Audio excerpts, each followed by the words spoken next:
உங்கள் வீட்டில் எல்லாம் ஒன்றும் பெரிய எதிர்ப்பு இல்லை அதுக்கு? 2 பேர் வீட்லேயுமே எதிர்ப்பு. ஓ 2 பேர். அவர் என்ன சொல்லிட்டாரு, லவ் ஆரம்பிச்சு போயிட்டு இருக்கு. அது எப்படி கேளுங்க கதையை. லவ் ஆரம்பிச்சு போயிட்டு இருக்கு. 2001 வந்து லவ் ஸ்டார்டடு. 2003 2-3க்கெல்லாம் வந்து சொல்றாரு, எங்க அப்பா அம்மா ஒத்துக்கிட்டாதான் உன்னை கல்யாணம் பண்ணிக்கணும், மவனே ஓடியே போயிருந்தேன் நான்.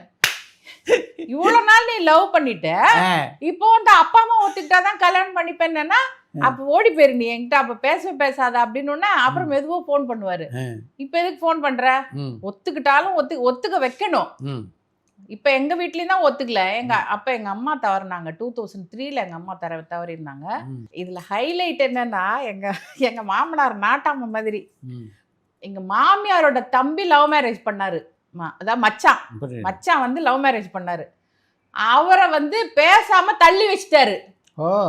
இப்ப 3 பிள்ளைங்க, 3 பேர் லவ் மேரேஜ். நாட்டாம தீர்ப்பை மாத்தி சொல்லிட்டாரு, வேற வழி இல்ல. அந்த மாதிரி ஆச்சு. மேம்படுத்தப்பட்ட சமூக பொருளாதார வளர்ச்சியை அடைய மக்களுக்கு வழிகாட்டுவதே மக்கள் நீதி மையத்தின் முதன்மை பணி.